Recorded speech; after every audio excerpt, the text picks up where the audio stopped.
Senator Slotkin, that sounds nice.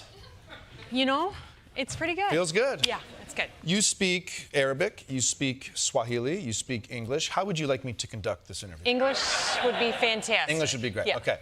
So, some big news today. Mike Waltz is out. Yeah. You are, and I don't say this very often, a Democrat with an impressive national security background, working in the CIA, security debriefing Obama every morning, working at the Pentagon. Yeah. How worried should we be now? Pete Hegseth is Pete Hegseth. Yeah, he is. He is Pete Hegseth. What's your take on how we are right now? I mean, you know, I don't think anyone feels great about where we are right now. I don't feel like... This is Marco Rubio's fourth job. Yeah, now. he has four jobs now. And I think that the truth is, like, there are some really serious international challenges, and we just can't have the B team in here. We need serious people. And I think that Pete Hegseth should resign and is just not where we need to be on a Secretary of Defense. And Trump was just in Michigan for his 100th day. You won in Michigan on the same ticket as Trump. What do Michigan voters want, do you think? Well, Michiganders are very independently minded people, as you know. Yep. And I think... I'm a Michigander. Yes, he's a Michigander, and we're very proud of him, right? Hold on, we got to tell these coastals. This is the shape of Michigan. Yeah. Yeah. And, you know, I think, so we're independently minded, but I think the two things that really came through in the last election was, one, it was a pocketbook election, right? People wanted someone who was going to put more money in their pocket. And then number two, if I can be frank, is a little harder to grab onto. It's like people are looking for a little alpha energy. Yeah. And I think I had like a little bit more alpha energy than the average Dem. Okay. And I want us to get more alpha energy as Democrats. Okay.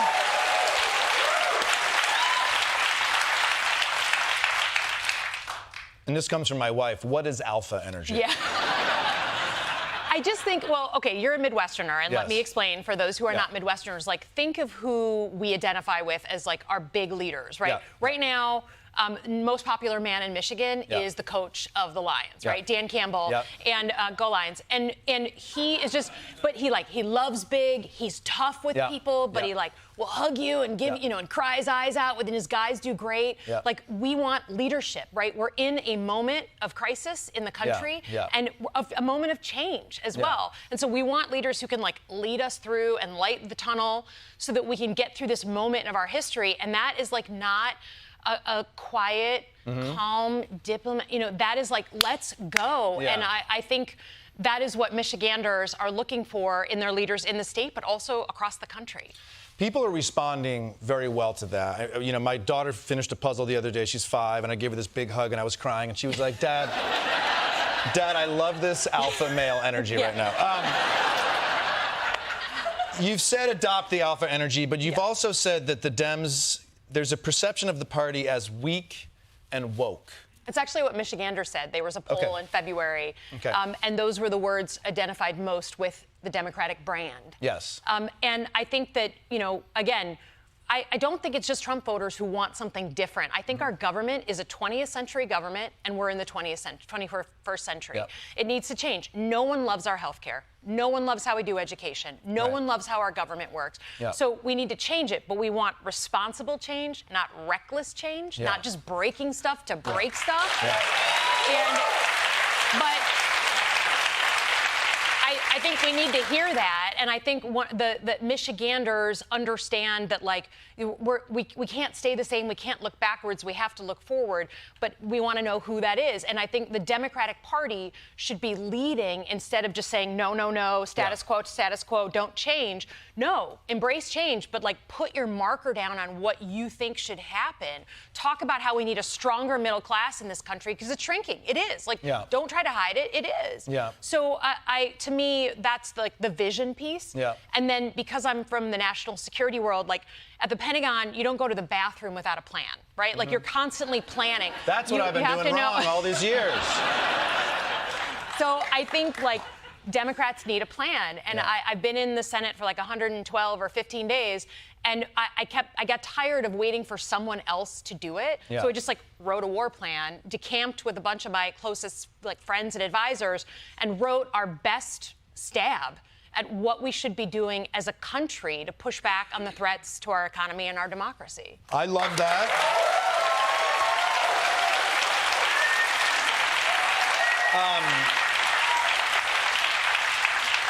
As a Michigander, I worry maybe that you are feeling a burden of a Democratic national message when you're a junior senator representing Michigan. Yeah.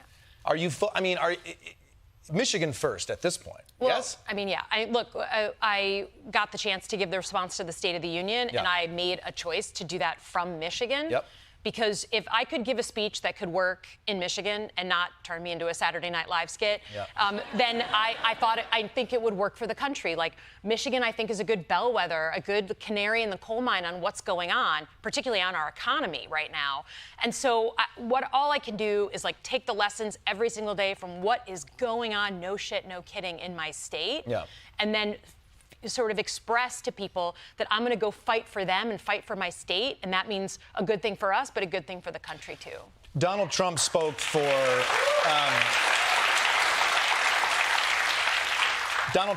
an hour and 40 minutes that night. You spoke for 10 minutes, and I think you said more than him, actually. But I want to get back a little bit to this woke word, because it's not like Harris and Walz were out there saying they were woke. No one was campaigning they were woke. The Republicans effectively targeted the Dems as woke. And I wonder if some of this alpha male energy you're talking about. I didn't say alpha male. I'm adding the male because that's who I hope I am. You're a dude. Yeah. But it's alpha. You don't have to be a male to be alpha energy. Correct. Have some alpha. And thank you for correcting me. Thank you for correcting me. Is taking back how you're not allowed to label me. I will tell you what I am and who we are. And I wonder if the Dems can do that effectively. Well, that's what we have to do. What you have to do. Yes. I think there's no choice, and I think you're right that the attack ads and framing your enemy, your adversary, is what happens in political campaigns. Yep. But like, suck it up, Buttercup. We got to turn that around, right? Like, you can't just let someone else define you. You have to say what you're about, not just what you're against. Yeah. And I think Democrats, what Trump is doing is unprecedented, and so we're on our heels. We're trying to figure out where to look first. So we got to understand that we have to have a plan to know where we're going as a group, right? And stop turning our guns on each other as Democrats, right? Can we all agree that like where the adversary is in this situation?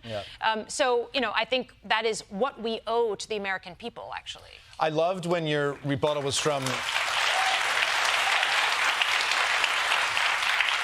Your rebuttal was from Wyandotte, Michigan. And as a Michigander, I oh my God, Wyandotte, this is where people are actually building the cars. They're pressing the steel. And I thought it was curious to ask you, what's the response there with the tariffs? Yeah. I mean, you're really in it, and this is America's car center. Yeah. Well, Michigan, I think, is like uniquely positioned to be extremely vulnerable to these tariffs. One, because our manufacturing sector and how we've been working for a long time to build our supply chains with Canada, our neighbor, and then also our farming industry, right, who gets all the retaliation. What we're seeing right now is like peak uncertainty. People are just feeling like COVID times, like, I don't know what to do. Do I invest? Do I not invest? Do I build that factory? Do I not build that factory? Do I expand? Do I make those orders? And right now, the first sort of like tip-off we're seeing is cut down in like orders. So trucking is down, right? The number of hours our truck drivers are driving are going down. And I think that's just the start of this. And, if you're lucky enough to be a bigger business, you can go cut a deal with the White House, right? He's created this unbelievable marketplace of like, every country has to come to me, every industry. But if you're the small guy, the small business owner, the guy who owns a supermarket in my town, no one's cutting him a deal, and he's at risk of going under. So he's slow rolling us into a recession, and we need to be clear about that, because he promised he was going to put more money in people's pockets. It's the opposite. It's the opposite. The UAW has backed the tariffs? Is that Am I reading that correctly? I think I would let them speak for themselves, but I think they're either going to be really right or really wrong. Right. And I just don't have faith that there's some Wizard of Oz behind Donald Trump coming up with a grand plan that's going to make this all work. All I see every day is people are paying more for goods, no plan on housing, more for energy. I mean, more. So if you're the guy who said you were going to actually bring money into their pockets, instead he's making you pay in every part of your life. Correct. Yes. And yes. It's weird to clap for that, by the way. Well, this audience just keeps clapping over and over again, but they don't. In your rebuttal, I love this. I want to make sure I get it right. You said, don't tune out. It's easy to be exhausted, but America needs you now more than ever. Pick one issue you're passionate about and engage. And doom scrolling doesn't count. The reason that connected with me was it feels so overwhelming. What do I respond to? What can I do? But the pick one issue is a nice action plan. Yeah. I think part of what I worked on in this kind of war plan is if you're an activated person and you want to do something, do one of two things. Either go deep, particularly on an issue of democracy and corruption, because every single day he is threatening our democracy, and he is like milking the cow of America as like a full-time job, right? Or go deep on the things that really affect people's pocketbooks, right? So the economy, Social Security, healthcare, VA benefits. So one of those two categories are, to me, the place where people should go deep, and you can't tune out. It feels comforting to stop reading the news and not be engaged. But I will just tell you, as I'm the youngest Democratic female senator right now, and I wouldn't be here. Clap! Clap!